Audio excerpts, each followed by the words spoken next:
now present For the Record. Welcome to For the Record. I'm Will Kenneally. It's been quite a tectonic week in Wisconsin politics. For more than a decade, Wisconsin has had legislative maps that are generally considered to have favored Republicans. Now, for statewide office, we'll often see narrow wins between Republicans and Democrats, but Republicans have grown their legislative majority to roughly 2/3. Now, that ended last Monday when Governor Evers signed new maps into law, ones that he actually drew. It's a new day in Wisconsin.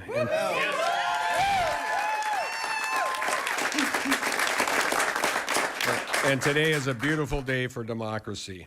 Having the ability to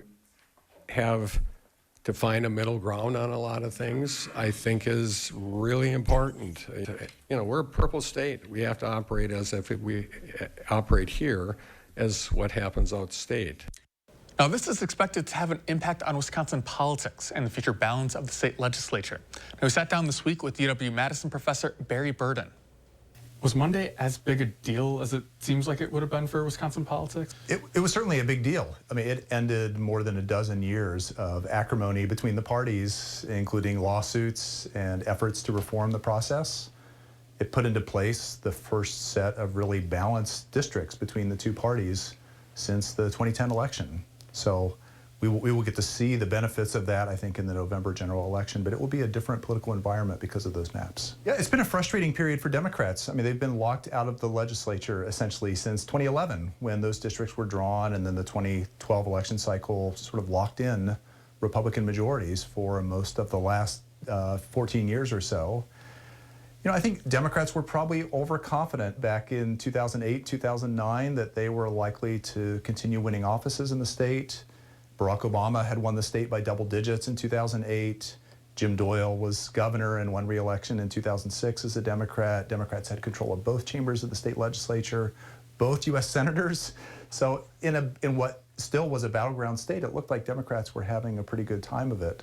And that all got upended very quickly in 2010 when Scott Walker was elected, Ron Johnson was elected, Republicans won control of both chambers of the state legislature, and all of those groups remained in power for an awfully long time, and it's just now that the legislature has the potential, at least, to be politically competitive again. At least for a layman, it would seem politics might have been more pragmatic back then. Do you have a sense of what that would have been like? Oh, Wisconsin politics has absolutely changed. There was much more conversation across party lines, willingness of Republican and Democratic legislators to talk to one another and work on legislation together, governors who reached out across party lines.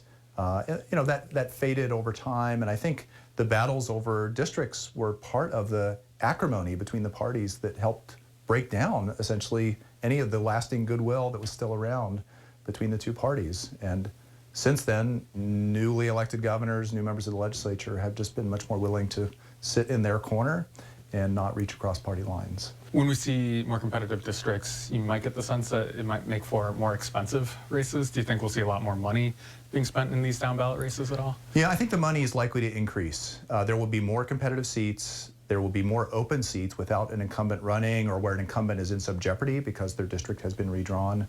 And it's those kinds of races that tend to bring in higher quality candidates to run against the favored candidate and just more money.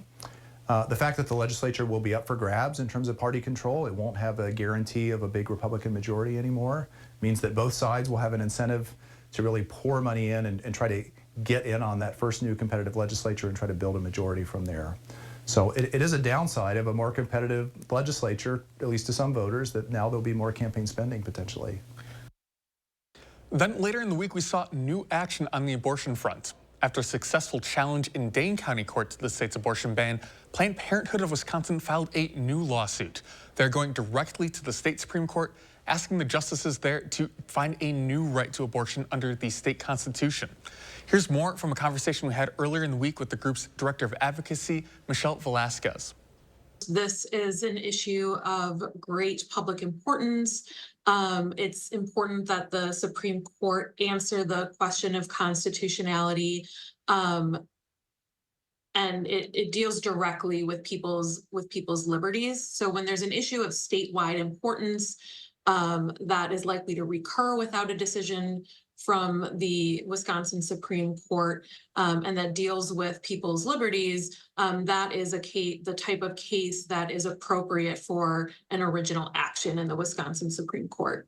So what we're asking the court in this case to do is to interpret our state constitution. We're really looking at Article 1, Section 1, which basically says there are these inherent rights to life, liberty, and the pursuit of happiness. And so it's our theory that the right to life, the right to liberty necessarily includes the right to bodily autonomy, the right to self-determination, and therefore abortion care is included within those inherent rights. So all this case is dealing with is the question of whether or not Wisconsin's constitution protects that right. This case does not ask any questions about gestational limits or anything like that. Wisconsin already has a ton of statutes that deal with who can get an abortion, when they can get it, who can provide it, and under what circumstances. And so this case is really just looking at that constitutional question. If the court takes the case and if we were successful in obtaining a decision that analyzes or that holds that Wisconsin's constitution, in fact, does protect that right to an abortion, I think it's at that point we really would have to look at the other statutes that deal with abortion in Wisconsin and decide whether or not there are any constitutional challenges to those statutes. Now, we'll expect the liberal-controlled High Court to likely take that case, likely ruling in Planned Parenthood's favor. Now, at the same time, the Sheboygan County DA, who's the defendant in the Dane County lawsuit, has appealed last year's ruling to the High Court as well. When we come back, reporter Brayden Ross sits down with Dana Pellebon, the Dane County supervisor who is also running to replace Joe Parisi as Dane County executive. We'll be right back after this.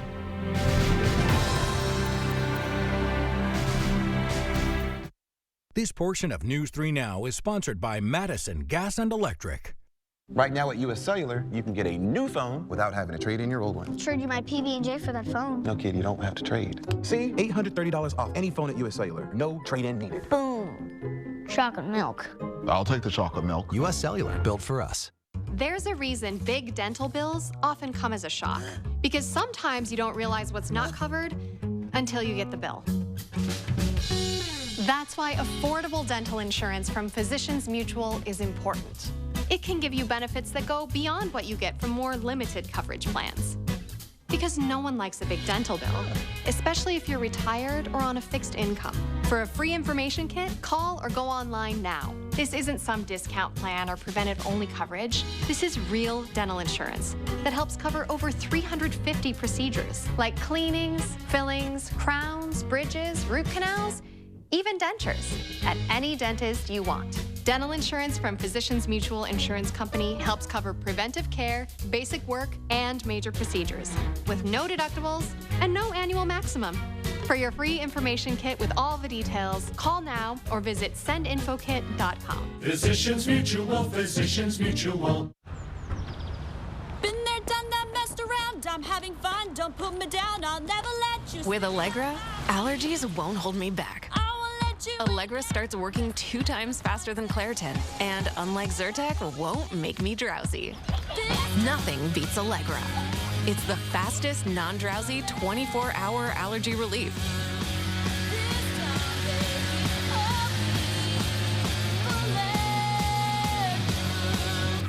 Want to test drive US Cellular's network free for 30 days? Here we go. Hey, I wonder if US Cellular lets me stream in my rec room. Yep, it's working. Test drive US Cellular's award-winning network free for 30 days. Welcome back. It's getting to be a larger race to replace Joe Parisi as Dane County executive, now up to 4 candidates. You can see some of our previous interviews online at channel3000.com under the For the Record tab. But this morning, we sit down with Dana Pellebon, a county supervisor who is running for Dane County's top job. She sat down this week with Brayden Ross. Here's more. Hi, Dana Pellebon. Thank you for joining us today on For the Record. Obviously, I want to start with the most important and the most obvious question. Why county executive? Well, so I've been on the county board for the last 2 years, and one of the things that I have noted is that we need someone coming into this position with full vision of what our county can be, and knowing the systems that are there. I've spent the last 10-ish years being an executive here in our county, and I've spent the last 30 years doing work with all of the people that are in our county and our surrounding cities. And I felt that my experience, especially after the experience I've had on the county board, really lended to furthering the work that we have already started. And the county executive's position is a great position to, again, lead a vision for our county. And that has been one of the things that I've been doing in various areas for a while now. So let's talk about some of that experience, right? You're the executive director of the RCC Sexual Violence Resource Center, yes. Involved in several local nonprofits, Urban Triage, Outreach LGBTQ Center, Freedom Inc., and obviously you've served on the county board too. So what are some of the things that you draw from that experience that you think could take you into a county executive? Yeah, so number one is understanding systems and policy. In addition to being able to manage budgets, create budgets, and execute long-range plans.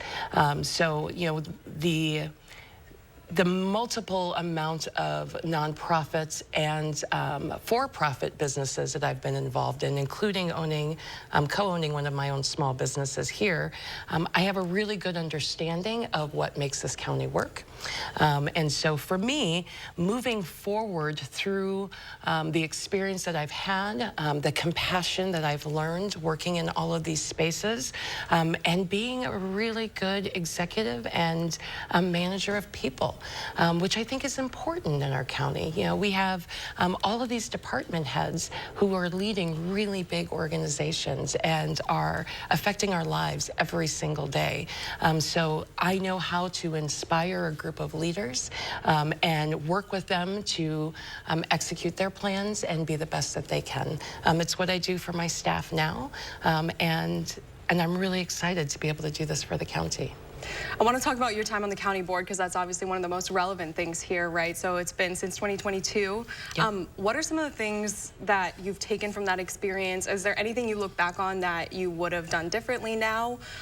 Anything that you would change, or anything that that surprised you about county government when you were in that role? So the thing that I've learned the most is that collaboration is key. So one of the things that I do is I talk to a lot of people. I talk through problems instead of pushing through problems. And that has resulted in a lot of forward movement in spaces, especially in the criminal legal space.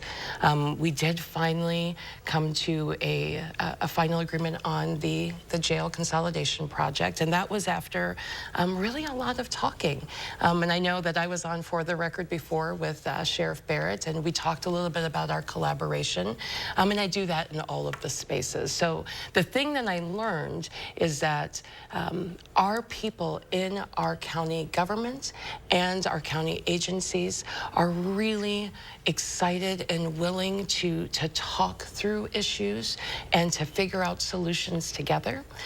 So that is one of the things that I learned very explicitly. And then also the functionality and mechanisms of county government.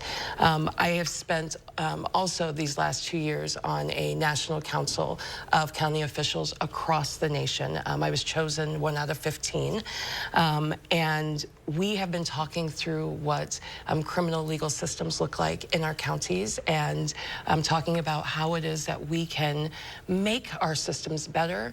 And every person that I have spoken to across the nation is saying, this is what we're looking for in county government. We're looking for collaboration. We are looking for people that understand all facets of the government that it is that they're running. And I think that that's an important part, because while, yes, this is a political position, it is an elected position, this is an executive position. And I have the executive experience to make this position go beyond what our current county executive has done. I've heard you talk about criminal justice reform, racial equity, affordable housing as well. Are those some of the big topics for you going into this race? Is there anything else that you think is big issues facing Dane County that you are focused on? So there's a couple more. We do have some environmental concerns. We heard a lot about PFAS at the airport in these last couple of months. I know that F-35s have been a continual cause of concern for our residents over on the north side. And in addition, we still have to look at what is happening with our waterways, making sure that we have the correct amount of marshlands. And I will tell you, I am not as good as some people in environmental issues, and I'm learning very quickly, and I'm lucky enough to have good people behind me who are saying, hey, why don't you read this? Let's talk a little bit about this. Let's look at these experts. In addition to the environment, one of the things that we really do need to worry about is what's going to happen with our budget. So we have a lot of large capital expenditures that have happened over the last couple of decades. That money is going to be brought back to be paid soon. And so how does that intersect with our taxes? And then we are losing a lot of our ARPA funds. ARPA funds have bolstered a lot of programs that have given needed help to our residents in the county. So when we are looking at a budget, how do we say this is what is needed, this is how we consolidate, maybe we don't move forward on certain projects. And again, because I have been doing that work with multi-million-dollar budgets for years, I have a really good sense of how to move through issues when it comes to not having enough money. Anyone that runs a nonprofit knows what it's like to make things work when you don't have the money to make them work. So I think that those are two other things that are going to be really big hallmarks of what's happening here in our county. When we come back, getting on the voting rolls can be hard sometimes for formerly incarcerated Wisconsinites. We sit down with one group working to make that just a little bit easier. We'll be right back after this.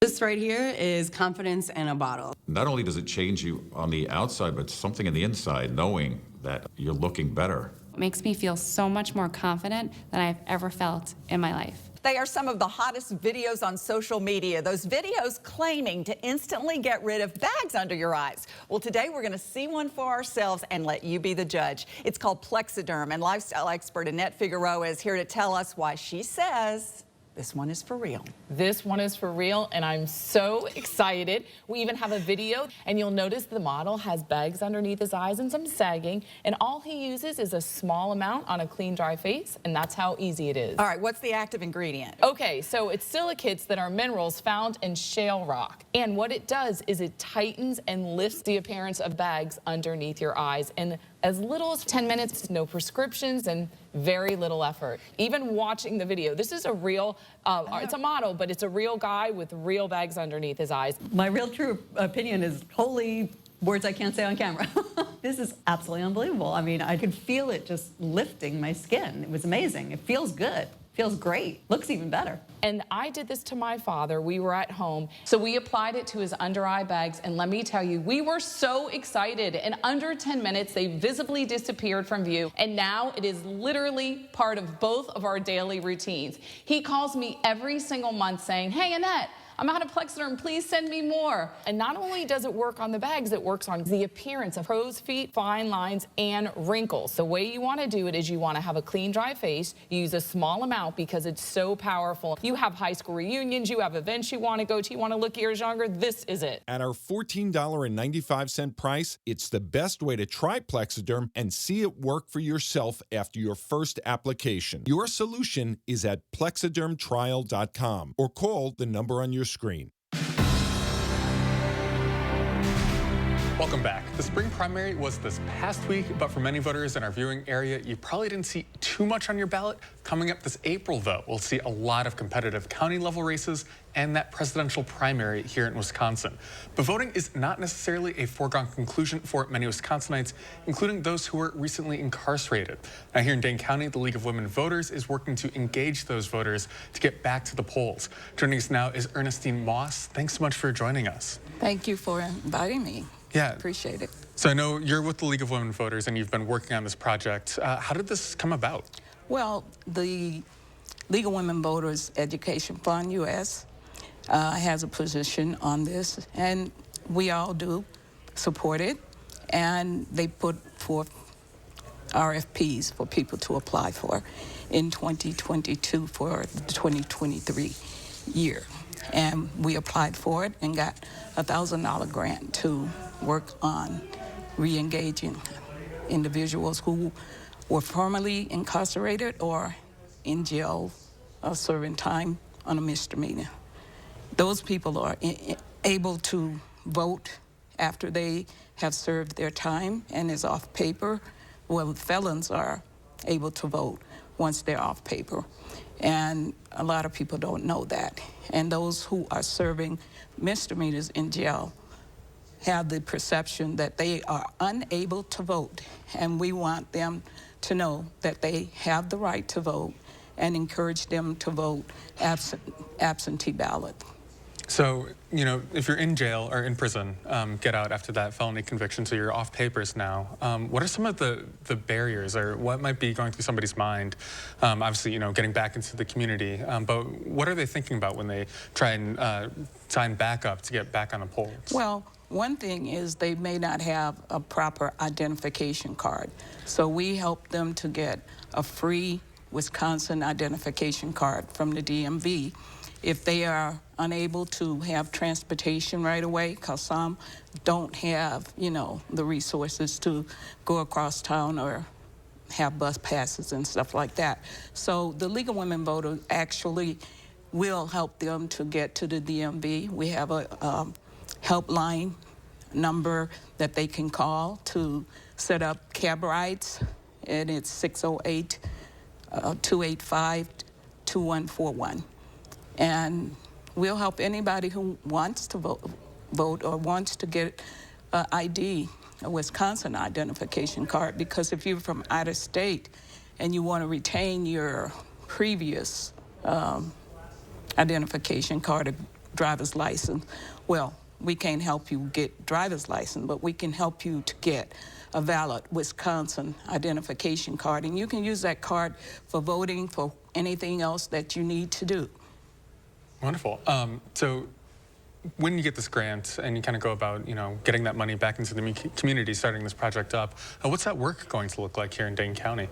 We collaborate with other organizations, like the NAACP is one of the principal organizations that helps us start the Voter ID Coalition. And that is one of the reasons that we feel that we got the grant, because we were doing work with the jail. We've worked with Sheriff Barrett and his team to help identify people who want to vote and help them.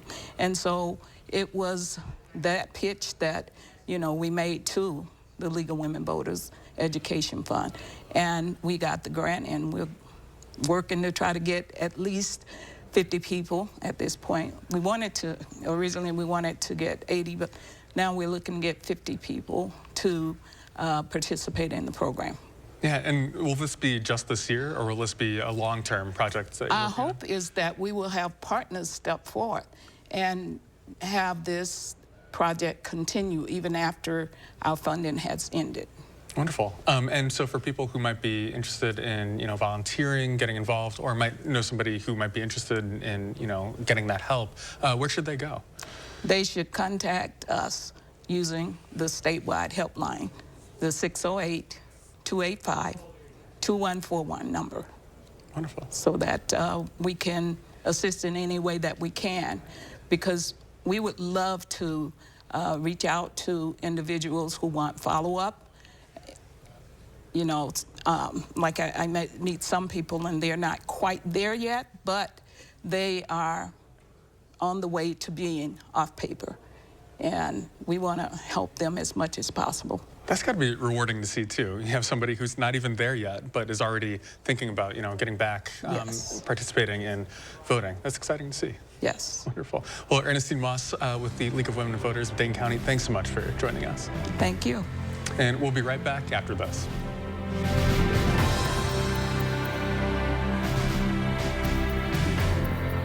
MG&E, building your community energy company for the future through the power of working together. Committed to cleaner, more sustainable energy, driven by innovation, fostered by shared values.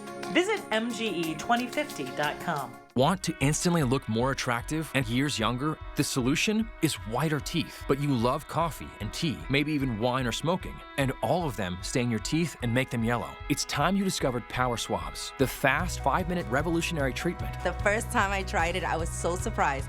My husband was so excited that he wanted to run out and get it. He said, "What have you been trying?" I said, "Well, I've tried this product called Power Swab." And he said, "I can't believe how white your teeth are." From that point on, I've been sold. Power Swabs are guaranteed to whiten your teeth up to 2 shades after the first application. After 5-minute daily treatments for the next week, your teeth will be an average of 6 shades whiter. Power Swabs will whiten natural teeth and remove stains from veneers, bonding, caps, and crowns. This is a Power Swab smile. This is a Power Swab smile.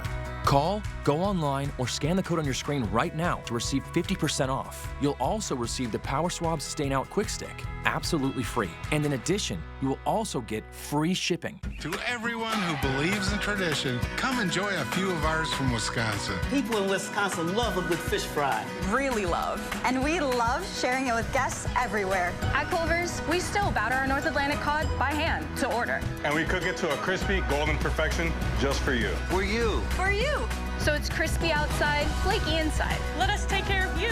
With some homegrown traditions we were raised on. From Wisconsin with love. Welcome to Delicious. MG&E, building your community energy company for the future through the power of working together. Committed to cleaner, more sustainable energy, driven by innovation, fostered by shared values. Visit MGE2050.com. Finally this morning, with the legislature winding down their work for the year, we're taking a look back at some of those bills that have passed down to the wire.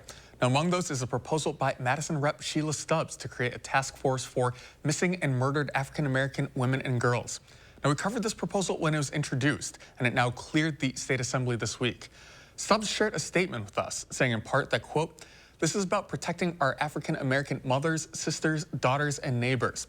We must act boldly and decisively to investigate and prevent violence in our communities and bring healing and closure to victims and their families." Now, the bill creating the task force still needs to clear the state Senate, which is expected to wrap up its work by March.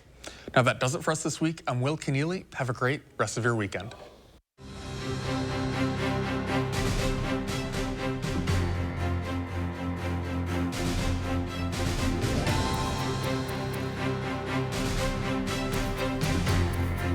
This has been For the Record.